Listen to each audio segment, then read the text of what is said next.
You're watching Commander's Demand with your host, Sports PSP, exclusively on the Grid Network.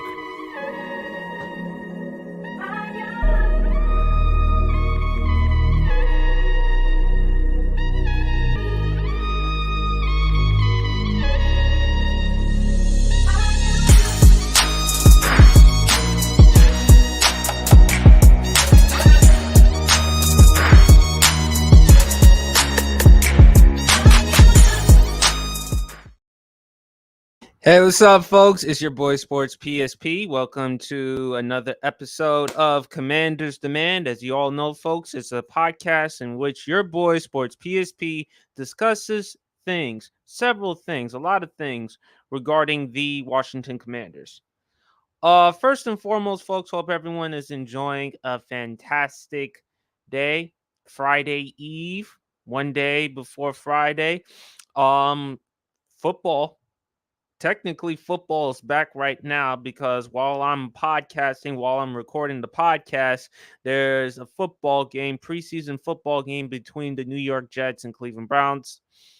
But anyway, folks, a lot of stuff to talk about regarding the Washington Commanders.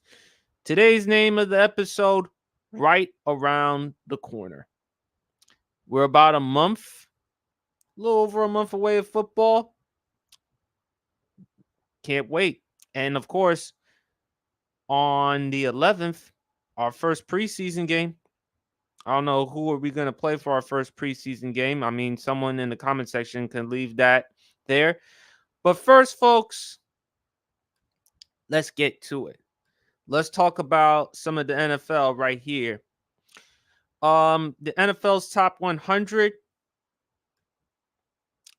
You can see right here, folks, Jonathan Allen. That's right, folks. Jonathan Allen of the Washington Commanders, our star defensive tackle, as well as Daron Payne, was 52nd on the NFL's top 100 list. So, I mean, Jonathan Allen, look, man, y'all can say whatever y'all want about the Commanders, but one thing we know for sure is that we do not play when it comes to our D line. There's him, there's Daron Payne, there's Chase Young, there's Montez Sweat. Washington, our D line, when healthy and available, is legit. And if you look at Jonathan Taylor last season, 7.5 sacks, 1 interception. I love them coming out of Alabama. He is a very key component for our defensive line. So he's just only going to get better, man. And very fortunate that we still have him and Daron Payne in terms of the cornerstones on our defense, as well as Chase Young and Montez Sweat. Let's also talk about some other news. Oh, yeah, Daron Payne.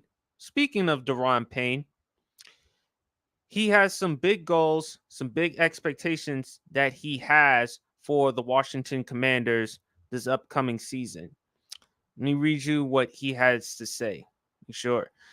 This is what quoting the article from Sports Illustrated's Nathaniel Marrero. So I want to make sure I give credit where credit's due. This is what Daron Payne said. I want to go out there and take over games. I want us to be the most dominant group on the field every game. We've got the capability to do that. We've got all the pieces we need to take over games, dominate, and lead the team. And you look at the Commanders last season in the NFL, in terms of their defense, they were 12th in the NFL with sacks with 43. Also, last year, they were 7th in points allowed and only allowing 20.2 points per game. And in a contract year, Payne was at his best, posting career highs in sacks, in which he had last year with 11.5, tackles 64, tackles for a loss 18, and 20 quarterback hits. His play led to his first Pro Bowl appearance and a 4-year, $90 million contract this off season. So, a lot of big expectations for the Washington Commanders defense. I mean, if you look at Chase, if you look at Deron Payne, you look at Montez Sweat, Chase Young, Jonathan Allen. This may be the year that the Commanders defense could get better. So, the question is with the Commanders defense, can they be a top 5 defense in the NFL? Now, I don't believe Ron Rivera is going to last that long in the NFL as a head coach.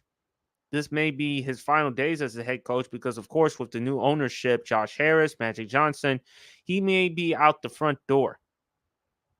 Okay.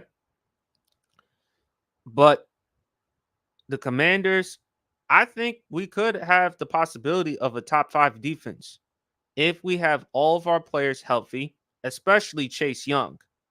Now, Emmanuel Forbes, we did draft him with the 16th overall pick in the draft. He's been playing well. He's making me forget less and less about his size. He's looked very good in training camp. He even had a pick 6 in training camp. So I think that the Commanders, can they be a top 5 defense in the NFL? I think so. I think they have a really good defense that will get only better.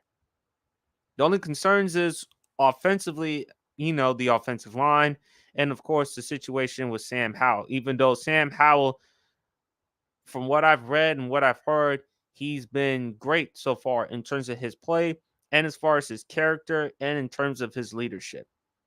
I still hope that the Commanders tank for Caleb Williams, but that's a story for another day. But back to this defense. And I'll put this in the comment section below. Do you think that this defense has what it takes to be top 5? Because I really think we may have a chance with that D line. We were, we were that good as far as getting sacks. We were like what 12th in the NFL. Let me make sure that I have the exact right here. Yeah, 12th in sacks. We were 12th in the NFL with sacks. And imagine if Chase Young was there, healthy. And Chase Young, remember, folks, he's in a big situation because Washington did not pick up his 5th-year option. They did not. They did not pick up his 5th-year option. So Chase Young is in the mindset in which he has something to prove. And on top of that, the past couple of seasons, he's been hurt. And we constantly talk about a lot of other defensive players. Micah Parsons of the Dallas Cowboys. We talk about TJ Watt of the Pittsburgh Steelers. We talk about Myles Garrett. We talk about a lot of other guys in the NFL. And we got to start giving and Chase Young in order for him to get the love and recognition, because that's the last time he had it going back to his rookie year. He's got to be able to stay healthy and he's got to be able to produce. And if he can do that, maybe he has a good enough chance of getting a contract. I don't think a huge fat contract, because you have to factor the durability issues that he's had throughout his career. And if it doesn't work out, then we might as well, should we trade him? But back to this defense. Can we be top 5? Can we actually be a top 5 defense in the NFL? Because the potential is there. We have potential with our defensive line. There is no question, no doubt about it. I mean, you look at our defense, you look at our front 4. There are questions with the linebacker spot, but with Curl, Emmanuel Forbes, a really good secondary. This may be it for the Commanders to be a top 5 defense in the National Football League. So I really do think we have what it takes to make it work. I really do. So I can't rule out that possibility right there. So again, folks, do you think the Commanders can be a top 5 defense in the NFL? Please leave your comments in the comment section below. Anyway, folks, let's talk about another great or interesting thing to talk about with the Commanders. Training camp. And look, I'm reading a little bit here from an article from ESPN's John Kahn. It says it right here. 3 hours before practice began Saturday, an unusual sight could be seen at the Washington Commanders facility. A handful of fans already waiting in line.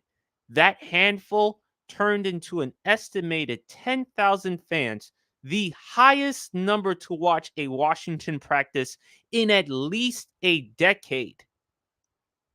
And one of those fans who showed up to the Commanders training camp is none other than Kevin Durant. You don't believe me? Here's the picture right here. Chilling, wearing his bucket hat, chilling, wearing the sunglasses and stuff. That's right, folks. Kevin Durant attended the Washington Commanders training camp. Now, to give you some context about Kevin Durant, why is Kevin Durant a Washington Commanders fan? He's been a fan because he was born in DC. He grew up in Seat Pleasant, Maryland, which I think is outside of DC. So Kevin Durant has been a lifelong Washington fan. I've seen him at times wear the Washington colors, the burgundy and gold. So he loves his Commanders. And the fact with the new ownership in Josh Harris, in Magic Johnson, and to bring Kevin Durant to the training camp, I think this is really exciting.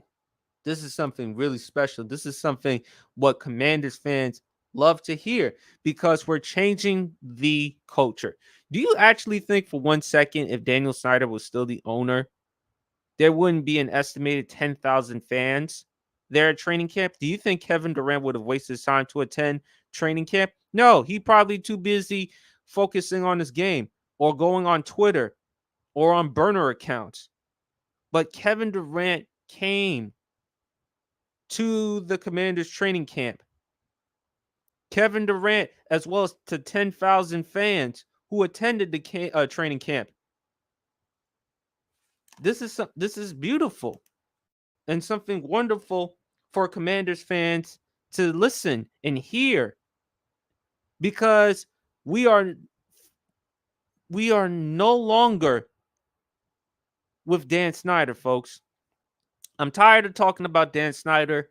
I mean, I don't want to dwell on the past, folks, but Dan Snyder, if he remained as the owner of the Commanders, ain't no way in hell there's going to be 10,000 fans at training camp. Okay? Ever since Dan Snyder departed, it seems like Washington has new life. They feel free. Finally free, that they are able to move on from the worst owners in the history of sports, folks. He is literally one of the worst owners of all time, Dan Snyder. He's right up there with James Dolan. Folks. There's no question about it. And now that he's gone, now it's Jim Dolan, the worst owner in sports. So I know I took too long, but to make a long story short, I am very satisfied that Commanders fans showed up. They are very fortunate and blessed that Dan Snyder is no longer there anymore. They can finally look forward with the new ownership and Josh Harris and Magic Johnson. Now, again, folks, like I said in the previous episode, be patient. Be patient. Take some time. Give the ownership time to create a formula that is conducive to winning. Right now, let's just wait. Let's give them a couple of years and let's see where they're going. But I love the fact that most of the Commanders fans showed up. I thought it was wonderful. I thought it was great. It's definitely something that Washington fans have been dying for quite a long time. For quite a long time, folks. This is a sign of something so great, so wonderful, and I'm very fortunate and blessed that Commanders fans can finally move on. Give the audience something great to look forward to. Period. Because 24 years with Daniel Snyder as our owner, we haven't looked that much to look forward to. We look forward to torment, misery, shit show, garbage, putrid, annihilation. The list goes on and on. But now with Josh Harris as the owner, this is something wonderful to look forward to. Bottom line. So I am very blessed and fortunate there.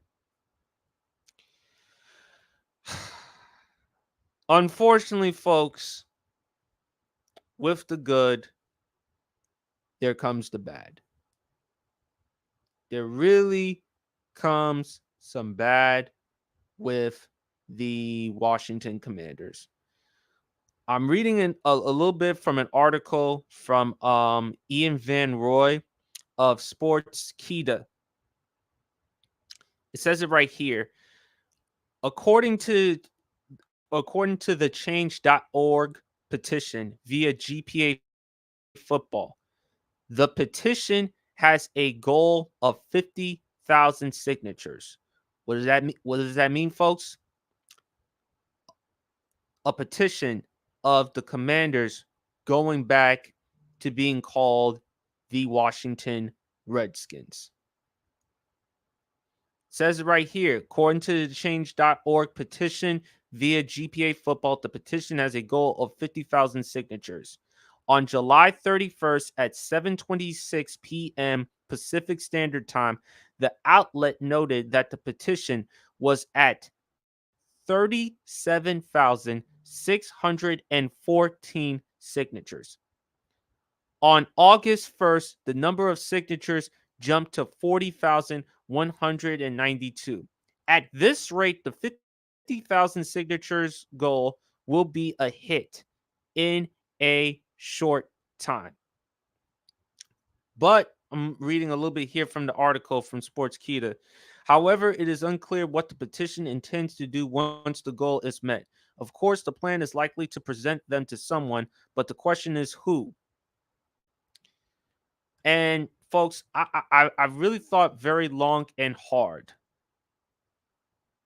about what should the Commanders do in terms of the name change. Should they go back to being called the Washington Redskins? In my humble opinion, no. No, they should not. They should not be called the Redskins or because I just feel like the name is offensive. And I just think the name is too divisive. It's too controversial. I think there are better or other alternatives for the new ownership to come up with a new nickname, something that Commanders fans, Washington fans can be proud of. Now, look, when I first heard that they were going to be called the Washington Commanders, I thought it was a joke at first. I thought it sounded like a soccer team. It sounded corny. Even though we have the podcast called Commanders Demand, okay, but if Washington wants to come up with a new nickname, come up with a better job as far as branding.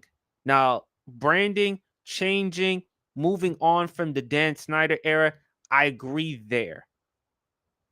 But bringing the name back to being called Redskins, regardless of how several Washington and DC fans feel about that name, No. No, that I just wouldn't do it. I just think if we bring back the name, it's just going to send us back. We're in 2023. I think we should be able to move and look forward to. And I think it was my friend Patrick Brown, who works at the Grid Network. Shout outs to Pat.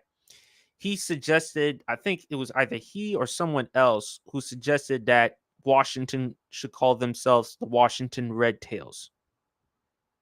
And I'm like, okay, I wouldn't be opposed to that as long as the name is not offensive or controversial. But I just think with the name Redskins, no. I just don't think we should bring the name back. I think there are other alternatives that we should look at and take into consideration. I understand you want to try to rebrand. There are a lot of other things that Washington needs to address, like the stadium, the jerseys, uniforms, everything else that Washington needs to do so that they can not only turn it into a winning culture, but an attractive culture so that you can have fans in DC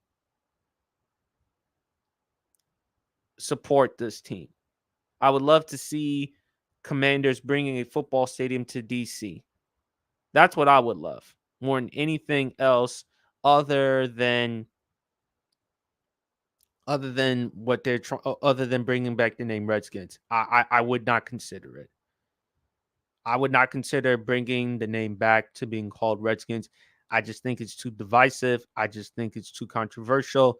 I just don't think it's worth it. I just think it'd be a waste of time. Yes, I actually do. I'll say it and I'll say it again. I do think it's an absolute waste of time to go back and being called Washington Redskins. I do. So I would not consider it. I would move on and focus on something else. It has to be something that Washington fans, DC fans can be proud of. Proud to call ourselves, proud to support, proud to unite, proud to do whatever it takes. That's how I feel. Truly, in my opinion, come up with a different nickname, but don't go back to being called the Washington Redskins. So I'm going to leave it at that right there.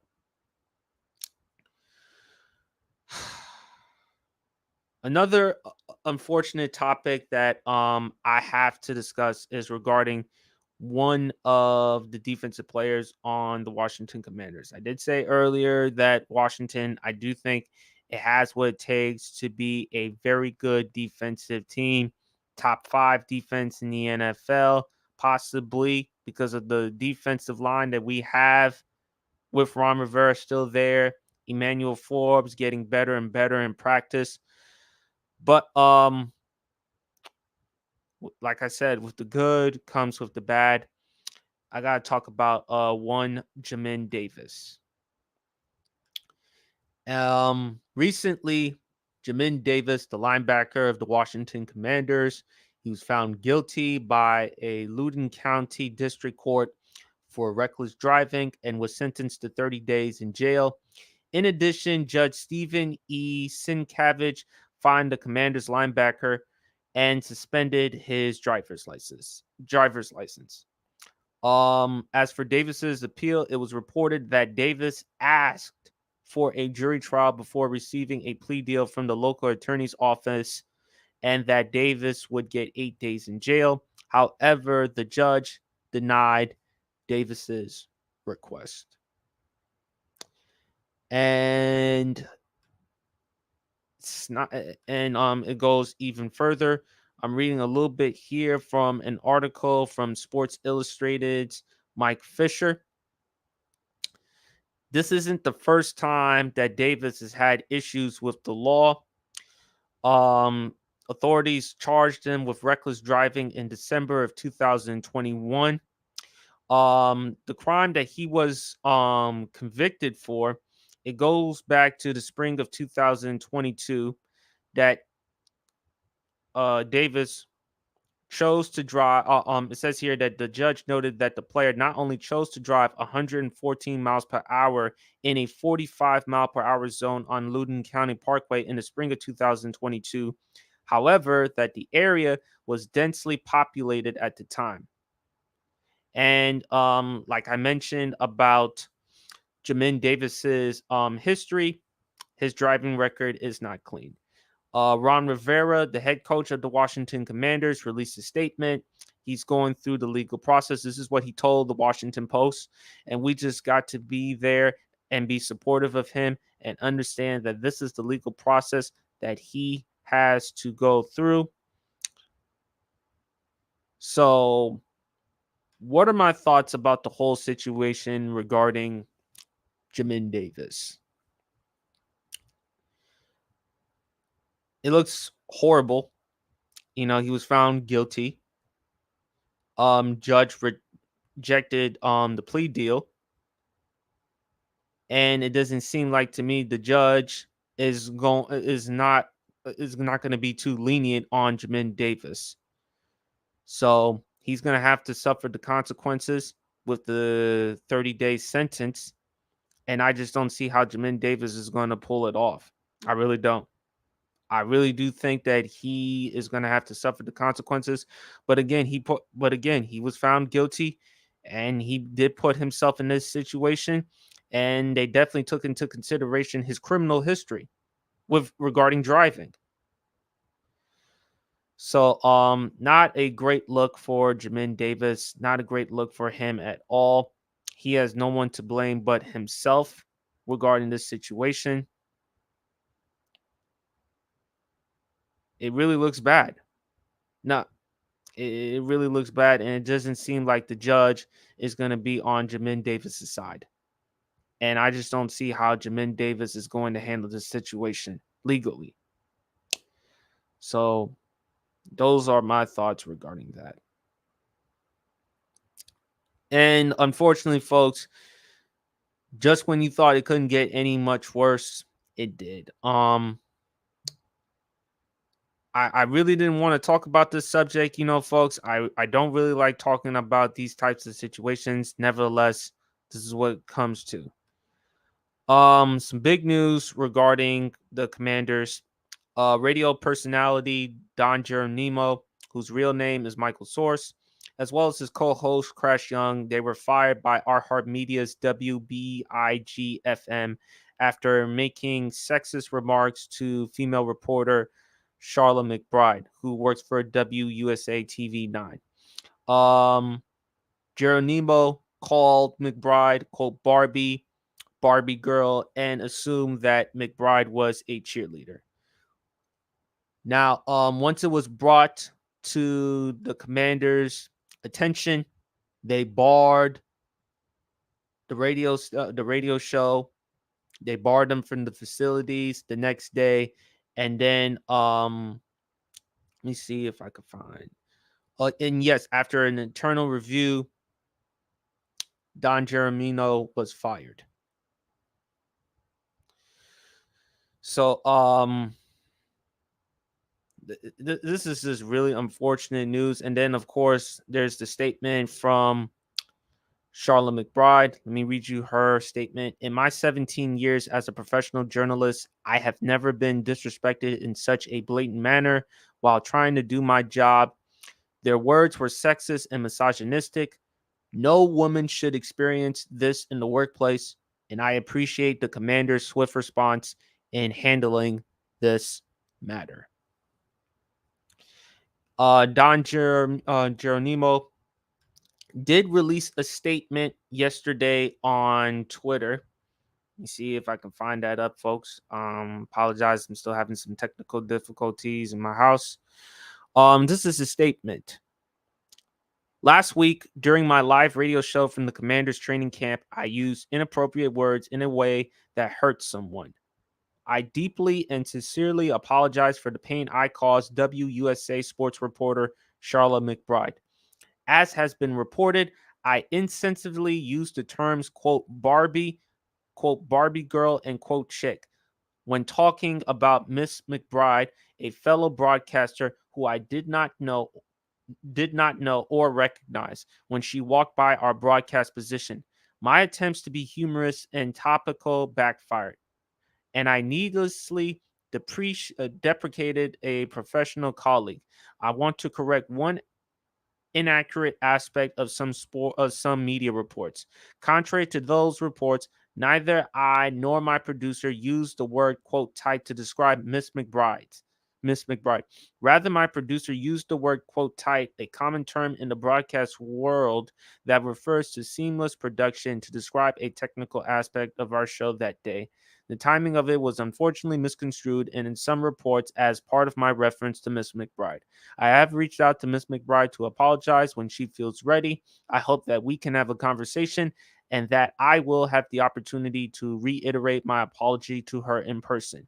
I hope that Miss McBride and the listeners who heard me will forgive me, and I am better than this, and I promise to demonstrate that going forward. Oh, sorry, folks. Still having some technical difficulties regarding my house. I apologize for the inconvenience. As for Charlotte McBride regarding to Don Geronimo's recent statement, no response yet. So, this is a horrible look for Don Geronimo. I have no problem with iHeart, the iHeart Media, WBIG, and the Commanders just moving on from him. I think there had to be consequences. There has to be serious consequences when you make these types of comments, especially in the world that we are in today in 2023. And I just think, we just have to do better as a society. And it's really unfortunate that Charlotte McBride had to experience that, as she said, in her 17 years in this business as a sports journalist. She's never felt this way until now. And it's really unfortunate to have female journalists have to deal with this type of stuff. Like whether Rachel Nichols, Ramona Shelburne, other great well-known female sports journalists. Unfortunately, these are a lot of the things or some of the things that they just have to deal with as far as how they look, how they present themselves, their appearance. And all she was doing was just her job, covering the team. And Don Geronimo made these comments and remarks, which were inappropriate, sexist, totally unprofessional. And there's gonna be consequences. Now, do I wish Don Geronimo be fired, unemployed for the rest of his life? No. I did not like the fact that he tried to justify and try. All he had to do was just apologize for what he said and just leave it at that. I felt like the best thing he could have done was just apologize, own up to what you did. Don't try to bring up any justification or anything and just leave it at that. Bottom line, just owned up to what you did. And this really hurts me, folks. I know I'm digressing a little bit because again, it is Commander's demand, but I get sick and tired of the sexism nowadays. Of course, anyone who knows the recent news regarding the YouTube prankster Gideon, he's banned from all NBA events because he attended a WNBA game. And there were two occasions, one in which he attempted a jump shot, airballed it, and he was escorted out of the arena. And the other one, he was sleeping in a WNBA arena and was later banned, escorted out of the arena and banned from all related events. And people will look at Gideon's history and say, well, you know what? He's a YouTube prankster. That's what he's known for doing. But I just feel like what he did with the WNBA by sleeping and then later profiting shirts that says will not be awake, I thought that was just an epic low. And I just hate that how they have to deal with this type of shit. I mean, if you're not a fan of the WNBA, if you're just not a fan of women's basketball, fine. But do you have to go as far as doing what you did by sleeping in a game?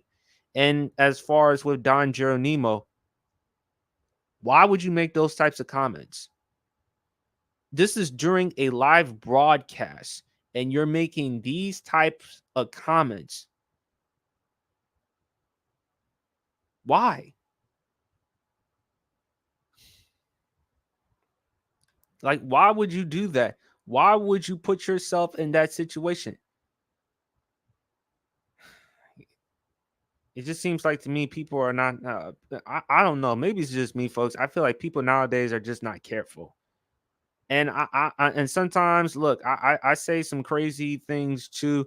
I'm not perfect. I'm not trying to say I'm an angel or saint or anything like that. But when it comes to this type of stuff, man, you got to be really careful with what you say, because that's what's going to end you. That's what's going to cost you a job. As for the Commanders and for iHeartMedia, I commend them for what they did. It is important to bring up the fact that, according to Nikki Javala's report from the Washington Post, back in April 2022, the Commanders did announce a 3-year deal with iHeartMedia DC less than a month after parting ways with Odyssey's The Team 980. The deal was touted as a chance to expand the team's reach on an FM station. But the reason why I want to give credit to iHeartMedia, and especially to the Commanders as well, because like I've said, and like I've said before, folks, with the new ownership, you have to do everything you can for us to move on from Daniel Snyder. This was a big step, I thought. Considering Daniel Snyder with the toxic workplace, the history of sexual harassment, and the mistreatment of women, this was a huge step for the Commanders to take by letting go of Don Geronimo. Because if you allowed that to happen, because if you did not take any action whatsoever by allowing him to stay there, it's going to make the situation much worse. And if this were Dan Snyder, I believe he would have kept him. That's just me. That's just my opinion. I believe Dan Snyder would have kept Don Geronimo. But with Josh Harris and Magic Johnson, they talk about changing the culture, not just a winning culture for in terms of winning football games, but a winning culture in terms of the fans and a winning culture in terms of within the workplace, the staff.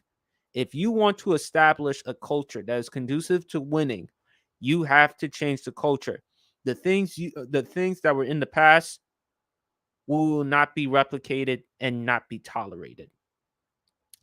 So I think this was a big step, huge step for the Commanders, especially for Josh Harris and Magic Johnson, to take action, showing people that this type of behavior is unacceptable and will not be tolerated, and there will be consequences. I have a comment right here. Let me see if I can read it. My thoughts, my opinion. Oh, Dev with his podcast, man. Thank you, man. I appreciate what you had to comment. But anyway, back to the Commanders. I thought this was a huge step for the Commanders to take by letting go of Don Geronimo. Like I said, you can't condone or tolerate that type of behavior. There should be no tolerance for sexism or any inappropriate behavior within the workplace or anywhere in general. And it's really unfortunate that it's 2023. You know, we would think we've come a long way, and we have. We have come a long way. But I still think we have a long, long way to go as a society. And I do think we have to continue to grow, move forward, be educated, and when we see situations like this, we have to take action. That's what I think. It's really unfortunate what Charlotte McBride had to experience. Really sorry for her. As for Don Geronimo, he deserved to be fired. I hope that he can hopefully move on from this and eventually he gets another opportunity again. Hopefully this time he doesn't make the same mistake like he did. I do not believe in cancel culture. I do think that the best apology is change behavior. I do believe if Don Geronimo, if he can match his actions with his words, then I think then you have to look at it and just say, you know what, he's learned the error of his ways. He's moved on. Let's forgive. But it should have never happened in the first place. I feel really sorry for what happened with Charlotte McBride. It's just terrible. Just a terrible, horrible situation that should have never even happened in the first place. All she was just doing was her job, reporting, covering the team, and she has to deal with sexist remarks made against her. And it's just a problem in society in general with women, especially with female sports journalists, because they get judged a lot based on how they look. And, all they're just doing is just their jobs, which is covering the team, covering sports. And I think we as a society, we got to do better. We got to learn, we got to grow, we got to evolve. That's all I have to say regarding that. So anyway, folks, that concludes the rest of the episode of Commander's Demand. I really appreciate everyone taking the time. It wasn't really an easy show for me to discuss, folks, because I really wish I would talk about football. But like I said before, when it comes to these types of situations and it's relating to the team, I have no other choice but to talk about it. Because if I don't, I'm doing myself a huge disservice, as well as you, Commander's Demand, the audience, the fans who take the time to watch the show. But I appreciate y'all taking the time listening to what I have to say. If you want to go follow me, Sports PSP, like and subscribe to my YouTube channel, as well as my IG, Sports PSP, as well as TikTok, Sports PSP3. Also, go like and subscribe to the Grid Network. Go subscribe to the YouTube channel. Go support all the wonderful people on the Grid Network who provide great content. So, appreciate everyone for taking the time to listening to Commander's Demand. It's your boy Sports PSP. Hope you enjoy your rest of your Thursday. Please watch the rest of the preseason game between the Jets and the Browns, or do something fun. And as usual, man, God bless.